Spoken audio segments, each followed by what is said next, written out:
This week, we saw inflation lower to within the Bank of Canada's target range. So, are we there? Are the hikes over? Are they going to start reducing? Well, maybe not so quick. We're going to dive into that today and share our thoughts and kind of analyze the data and, of course, the press release around what they said. On a potentially positive note, we are seeing housing starts trend upwards for our much needed housing landscape here. But hey, not so quick. We're also seeing building permits drop off of a cliff, and we're going to analyze that as well for you. Now, ultimately, we've got mortgage rates and rental rates at all-time highs here, and they are, well, crushing affordability. And sorry, let me just reiterate there. Mortgage rates aren't at all-time highs, but they are for this current cycle. And they're crushing affordability, and more people are basically getting to the breaking point. And with the Bank of Canada now saying that interest rates may be this high for 2 years, well, things are going to dramatically change in the housing landscape over that time frame. So what are we up for here? Are things finally breaking? Is it over? Well, let's dive right into it today. And of course, if you are feeling any of the pain or you're curious, hey, are there actually opportunities in this market, or is it just a complete hold and wait and see? We'd love to chat. Just reach out to us below and book a time using the Calendly link. So off the top, the big news this week, of course, is that inflation dropped. It dropped from 3.4 down to 2.8%. This is actually the lowest it has been in over 2 years, 27 months to be exact, dating back to March of 2021. And of course, this is kind of exciting because, hey, Bank of Canada has been saying they need it down below 3%. And here we are. 1 to 3% is their target band. When we look at what is contributing to the CPI basket today, well, the largest contributor was, of course, from lower gas prices. And when I say largest contributor to it coming down, because gas prices dropped nearly 22% from this time last year. Pushing it up, of course, is shelter, which they claim to be up around 4.8%, and mortgage interest costs. Of course, that's up. We understand that completely. Over 30% higher from this time last year. Also contributing was rents are up about 6% from this time last year. Personally, I think they're much higher. I think they're looking at lagging data, and we'll share the current data with you in this episode so you understand that. And we're all feeling this one. Grocery prices up over 9% from this time last year. Those are remaining incredibly sticky, incredibly high, and we are all feeling it at the grocery store, at the restaurants. So if we analyze this a bit, we have now seen inflation drop from its recent peak exactly a year ago. Inflation has been dropping since July of 2022. The overnight interest rates back then, when inflation started dropping, was 3.75%. And of course, the rate of increase just prior to that had already been starting to peel off. Jump forward to today, where the overnight rate is 5%, and we're currently within that 1 to 3% target band the Bank of Canada targets. Well, what does that mean? Again, are they going to hold? Should they hold? Because the tone was basically that, yes, they're going to be data-driven on all of their decisions moving forward here. But it also came across quite hawkish that, look, they also plan to hold for about 2 years. So stepping back a sec here, there is one more inflation print that's going to be brought to the public on August 15th, next month, prior to the September 6th interest rate announcement. That's the next time we're going to hear from the Bank of Canada regarding interest rates. What they are saying right now is that they're seeing consumer spending is still a little bit too strong, but that's Q1 data that they're referencing. And this is also based somewhat on the massive immigration numbers that largely we know are breaking records each quarter. So yes, more people come into the country, there's ultimately more spending. So is this data that they're referencing even adjusted for population growth? Tiff Macklem also talked about how housing prices have been increasing, and that is a reason for them to either continue to hold or even increase rates at the next announcement. Again, lagging information. Yes, housing went up Q1. Yes, housing went up most of Q2. But because as agents, we have real-time data as to what's happening in the housing market, we've seen housing prices come down for 2 months here in GVRD, very similar to what's happening in Toronto. So by the time September comes around, we're likely going to have 4 months in a row of downward house prices, yet BOC will probably only reference Q2 data, HPI, which will point up. And yet the reality on the ground will be much different here. As of their last speech, the Bank of Canada here thinks that interest rates will remain around 3% for the next year and then slowly lower to about 2% by mid-2025. That's 2 years from now, basically opening the doors for them to say, okay, well, we're holding rates in and around that 5% mark for the next 2 years. And believe me, if 2 years of 5% overnight rates maintain, you're going to see a heck of a lot more pain in the marketplace. You're going to see companies fold. You're going to see houses basically hit the market at great reductions, or you're going to see foreclosures maybe start to tick up, even though that takes a couple of years.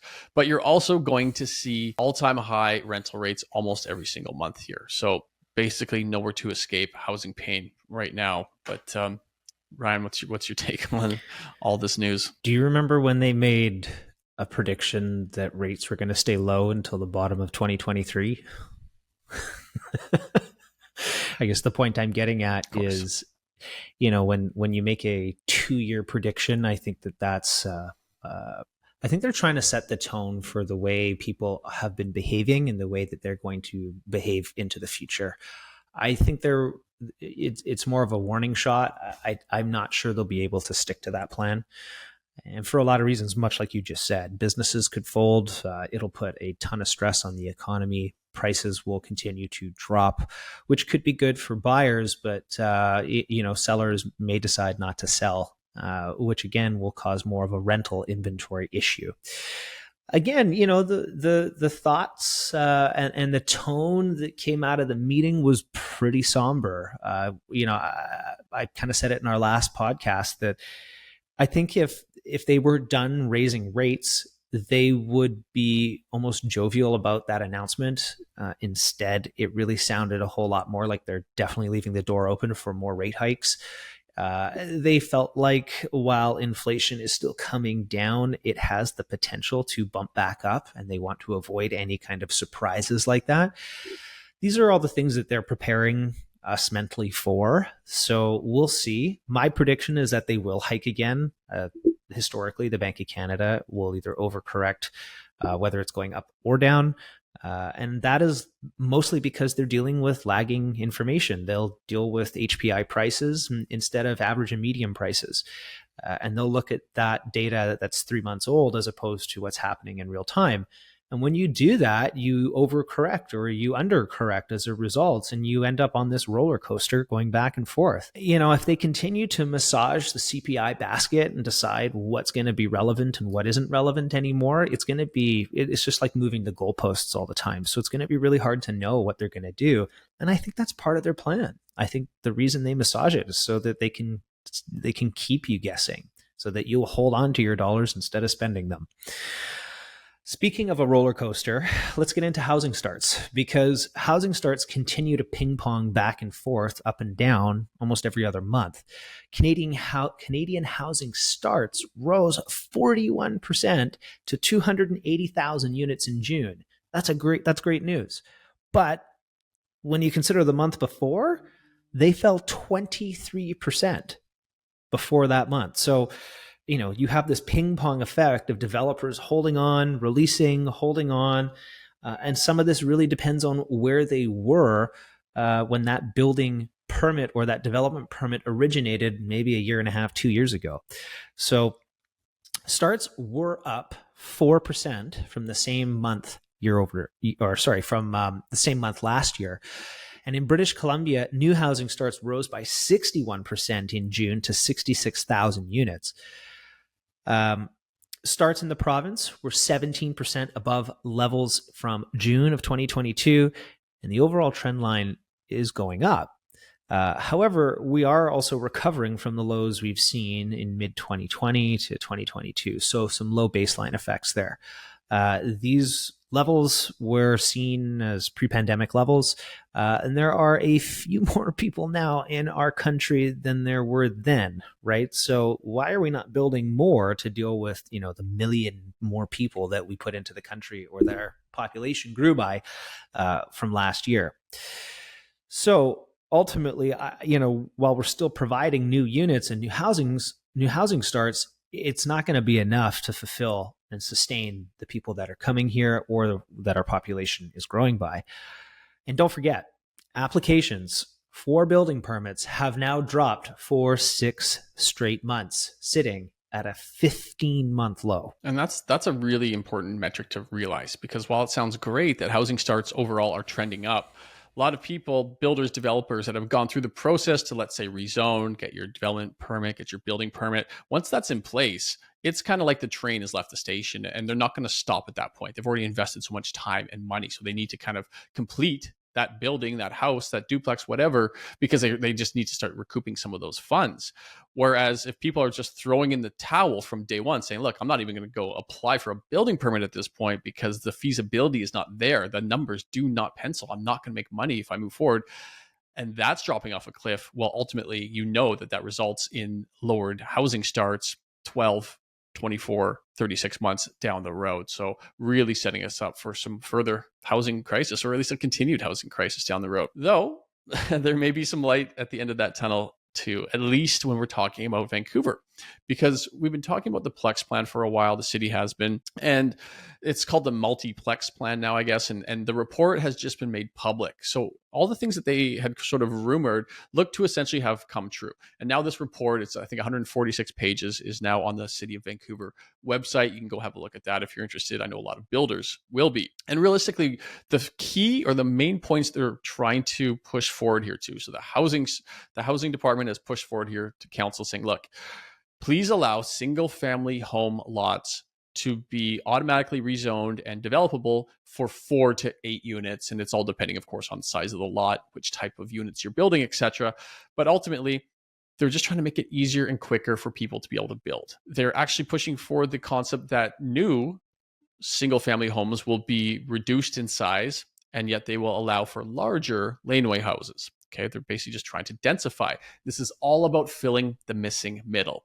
It's very easy now, technically not easy, but you can build a single family home or you can build a high rise. And there's not been much ability in Vancouver based on zoning and permitting to build your duplexes, laneways, row homes, and low rise wood frame towers. And this is trying to help solve that. So this is a big step forward. The initiative is now made public. It's still getting voted on, I believe, late fall or even by early 2024 here. But should this move forward, it will be a big help in densifying Vancouver as a whole. The last they mentioned, they were going to do this as a pilot project. Putting forward the first 100 applications would, I think, get pushed through here. So that would take, 100 single family homes into 200 to 600-ish potentially homes. So obviously huge density would be improved there. The reality is, though, if it's only 100 lot test group here, you got to think that's still 2 years out, 3 years out before we're going to hear any real significant feedback as if this is working or not. So again, it's a push forward, but these things don't move quick. So we'll keep an eye on it, but keep in mind, we likely may not hear more for that time. Though, hey, they could also change that tomorrow. Guess what? Blanket rezoning, everybody have at her. We'll see where that goes. Now, with that said, while that's a push forward, building costs are still so incredibly prohibitive here. And to give you an example of how bad they are, there was a builder, I think from Vancouver, who had since moved to Houston, Texas, and he built there recently a single family home, and he tweeted out his receipt from the city in regards to permitting and building fees in Houston, Texas. And the single family home came out to $1,500 worth of city fees. Today in Vancouver, if you just want to build a laneway, 700 square foot laneway house, your fees to the city, building permits, permitting fees, all that stuff, it comes to in and around $30,000. So incredibly cost prohibitive here. And as we all know, or as we like to report on, if you are to build a house, if you want to build duplex, high rise, low rise, whatever, approximately 30% of your builder's total costs go to the city. Taxation, fees, rezoning, etc. So it's, those prices get pushed on to the buyers as well because they, have to. So I've got an interesting perspective here, or something that just crossed my mind with respect to this. So let's say, for example, you're looking at $30,000 to do a laneway home. Now, I'm assuming that with these 100 homes that'll get the option to go from 1 home to 4, 6, or 8, there's going to be substantial development costs for each unit. So if I'm doing 100 laneway homes at 700 square feet, that's $3 million in revenue to the city. But if I'm doing, if I'm paying $30,000 for 700 units, that's one thing. But if I'm paying $30,000 for each 700 square foot unit in the house, is this not a real way, tangible way for the city to collect a lot more revenue? It's something that's just, I'm curious to see how the city is going to do this, because if it's $30,000 for permitting for the whole home to go from 1 to 6 units, now we're talking. But if it's $30,000 for each unit in that home, this is as much about collecting revenue as it is about dealing with density. So it's just an interesting thought process in my mind. With that being said, I want to touch on affordability, because affordability is, the next to supply, the biggest crisis that we have in our city. With current interest rates, so get this, to purchase the average price home in the GVRD sitting around 1.2 million with 20% down, a buyer needs to earn $215,000 for an annual income and be carrying zero debt. So that's a tremendous number. Now, that can be a household income as well. It doesn't have to be a single income. But that being said, that's well above the average household incomes throughout Vancouver. And this is now going to push what would be buyers in a previous market into the rental market. And that will further exacerbate, my apologies, the pain that is already in the marketplace. This will compound, right? And now we're seeing, at a time when Canada's average rent has just crossed an all-time high in June of $2,042. The average annual rents are up 20% over the last 2 years. In Vancouver's monthly rent in June for a one-bedroom was up 18% year over year and 14% year over year for a two-bedroom. So these numbers just keep climbing and keep pushing people out of the buying side and competing in the rental market. It's unaffordable at every corner. And of course, really, even taking away more from the rental market, and the reason why we're seeing these all-time high prices is the amount of short-term rentals out there and the amount of people trying to Airbnb their units. And as of right now, there's something like 4,100 active short-term rental ads out there for the city of Vancouver. And this is up like 37% from this time last year. And of course, this is all happening at a time where it's very tight market for long-term renters, and they're seeing more and more of these units getting converted. Again, to not take sides, let's think about this for 1 second. If you had a unit and you could rent it out, and your long-term rental rate was, let's say, $2,800, or you could short-term rent that and get $4,500. Well, I guarantee you the person who owns that space, their expenses have skyrocketed. They're paying a higher mortgage, they're paying higher taxes, they're paying higher everything.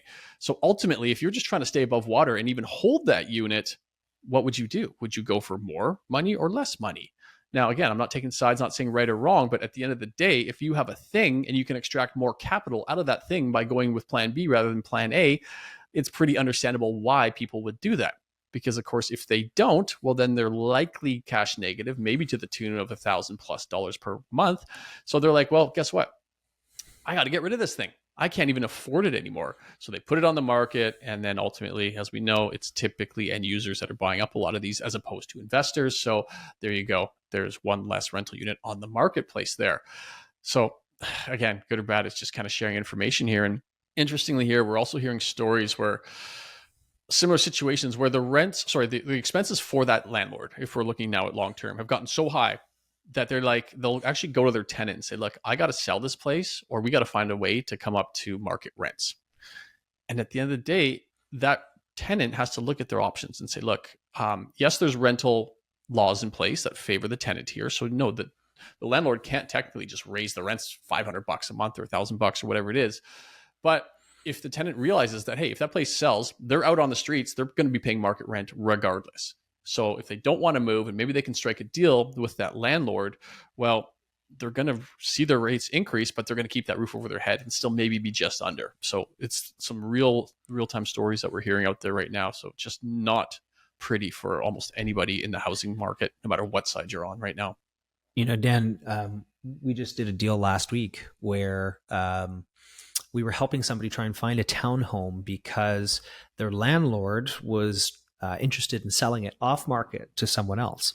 And the rental rates that they were looking at, comparatively speaking to what was available to purchase, the rental rates and the mortgage rates, there was, you know, I wouldn't say near as no difference, but they were able to look at that scenario and go, well, if I've got to go back into the market and rent, my rent is going to jump 35-40% from where they had been, which puts them right in line with a mortgage. So they made the decision to just buy it directly from their landlord instead. Because of what they were facing in the rental market, they decided, well, listen, it still makes more sense for us to buy, and instead of going out and paying 100% interest at that rate versus paying 30% interest or 50% interest at the same rate, right? So again, though, that's the pressure that this market is creating. So very, very dynamic space, right? With that said, maybe, I mean, I'm just a little, people are looking left, right, and center to try and find solutions here. And they don't have a lot to choose from. They don't. And because rates are so high, it makes very little sense for a lot of people to make a move right now. You know, I know in my current situation, if I were to sell and move, I would be able to afford something much less than I'm in now. So why would I leave, right? I am going to stay here and ride it out and hope things change in the future. And I know that's the case for a lot of people. It doesn't make sense to move up, down, or even sideways at this point. And we're seeing that in the monthly sales, right? Monthly sales have been, while they've been trending up, they're still fairly low compared to our 10-year averages. And like I talked about a little earlier in this episode about housing prices, well, we're recording this on Thursday, July the 20th. And as a quick real-time update here, median prices down about $5,000 this month, with average down about $12,000. And yeah, this will be the second month that both of those metrics are trending downwards into what's going to be a very slow month in August. And July, we're in July sales here. They're going to be higher from last year, but don't forget how slow last year, right? Last year was falling off a cliff, if you will. We'll be higher by about 10%, but we're 25 points off of last month. And yet still, inventory is barely moving. We're at like 10,500 right now. And as you know, at the end of the month, a lot of those units will be delisted. So we may be sub 10,000 for, I believe, the 9th month in a row here. So what's the landscape, right? Like what's going to happen now? We've got high rates that are keeping people in their homes, right? They're not making any moves. We've got no sign of inventory in the immediate future. We've got rents at all-time highs. We have building permits dropping like a rock. We have increasing prohibitive costs to build. We've got population records being set every quarter. We've got the BOC saying rates are going to be high for at least 2 years here. I mean, there's nowhere to look that we're seeing kind of any real positive news in the sense of affordability. It sounds like a mess to me, Dan. I mean, and it is a mess. There's no question about it. Yeah, it feels like a mess. Yeah. Well, when you look at you look at some of those issues, the prohibitive cost to build, and then you look at the extreme levels of unaffordability, and we're painting the suppliers of homes with the same interest rates that buyers have, right? There needs to be a way for us to bring in inventory for the housing sector that doesn't cost 4 times or 5 times what it cost 2 years ago to bring the same property to market. There needs to be some kind of exemption here. Otherwise, we're going to continue to face this same issue over and over and over and over again. And builders just won't build, because if it's too expensive and there's no profit to be made, they'll go build somewhere else. And that's actually what'll happen. And people will also move somewhere else if it continues to stay too expensive. You will have a brain drain of talent. And, Vancouver might just end up like a massive Whistler or a huge playground for people with money. And then how do you service that, right? How do you have people that service the restaurants and the stores and everything else? It's unbalanced right now. And I just don't believe the solutions that are being implemented are going to create the outcome that we are desiring. I think that's a large reason why we saw Alberta as a province have the highest population growth out of any province in Canada in the last 12 months because of affordability. Mm-hmm. I mean, if you look at Vancouver now, I would bet that the majority of people who bought a house within the last 5 years would not qualify for their own house today, Mm-hmm. the majority. And Mm-hmm. so, I hope you really like your house, because chances are you're not leaving it for quite some time here, unless again you're making that radical move to something like another province just for the affordability. Well, even if you could afford it, would you choose to pay it? That's the other side of this. When you could stare Right. down something like Alberta, or you could move to a suburb, maybe you're going to downsize your home, or you're going to alleviate yourself of that property. Those are considerations that a lot of people are making right now. Just because I can afford to pay it doesn't mean I want to, right? I don't want to pay 50% of everything I earn to go on my paycheck or my rent, right? To go towards my mortgage payment, or that doesn't make sense. You as a human being, you can't save for your future. So, it's an existential crisis. It's not just an affordability one too. Very well put. Well, buckle down, people. It's not looking to be easy for the next couple of years here. So please, we'd love to help you if you have questions about the marketplace and what to do. Are you stuck? Are you thinking about a move? Are you thinking about leaving the country? We actually have seen this a few times with a few of our clients. So happy to share what we can about how that works. So anyway, thanks as always for tuning in, and have a great day. Thanks.